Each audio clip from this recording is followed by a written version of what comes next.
A heat death of the universe. Inevitable. So that will be the end. Any questions? Good.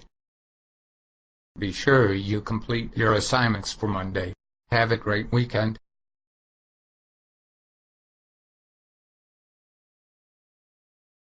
Chris. Hey Q.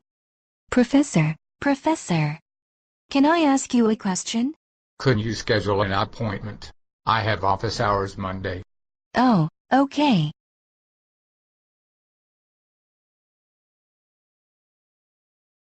A little confusing, hey, Chris? I'll say. I suppose that if God created by birthing universes, he can bring things to an end with the death of them. D. I believe scripture tells us differently, however. Oh, I don't know. I'm not really stuck with what any religious writing teaches. And I'm not sure it matters. I am curious about what happens to us after death, but I don't know that we can know whether we live in any way after we die anyway. We might not. Death is a time of transition between this life and our eternal state, which will consist of either paradise or hell. No, when did you sneak up on me? I'm sorry. You, all of us will be judged for what you believe, your attitude, and your record of actions. And how will you be judged? And, can you be certain it will go well for you? Nobody can be sure they will be in paradise unless you are 1, a martyr, 2, died before puberty, or 3, are mentally impaired, since those can't be held accountable. So, everyone else just isn't sure. Christians believe we can be sure. Death for each person is either the gate to life with God or to eternal separation, and that would be separation from the only thing that will ultimately fulfill human longings.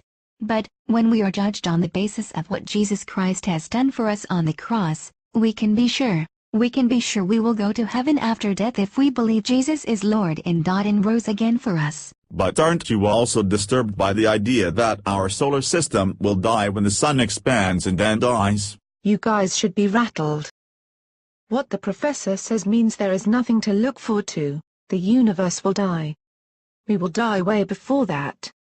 Your death is it for your personality and individuality. Fini, your matter disintegrates and that means you disappear. Listen, you're wasting your breath. There's no point in talking about it. We are just biochemical processes waiting to cease when time's up. Oh, brighten up, peeps. Hey X. Death is certain like taxes and it is absurd. We, however, just make the most of life in the face of it. We get past what inevitably comes and make our lives meaningful. But even it is pointless. Make history, and nobody is even going to be around in the end to care. But, that's it. You just have to fly in the face of what is bound to come. Write a story that you're pleased with. That's all you can do. Believe whatever works for you, I agree. Write the story your way or else you'll be taught to believe whatever serves the powers that be. Believe whatever works for you. Question other narratives, even those of the professors. Well, Christians do have a story, an epic drama we participate in, a hopeful but also verifiable story, Easter. It is why we have reason to trust that God is more than able to operate the world in ways different than what we might otherwise see in a closed system. I think our story is pretty compelling as well. Death is no big deal. The soul is indestructible and will be reincarnated. You come back. But, don't you folks believe that you won't be the same person or individual when you come back? Well, I suppose you won't come back as you. The soul is infinitely valuable. But we believe it is impersonal. That's where I differ from me. Physical death is not the end of the self.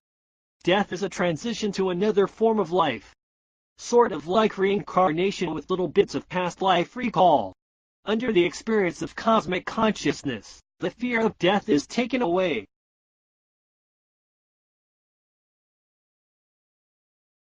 Well, that is a pretty compelling story, but the Bible tells us that we will be with God in the renewed heavens and earth with our own renewed, glorified, perfected bodies, and I find that most appealing. That's cool, Chris, and will my find Obi there too?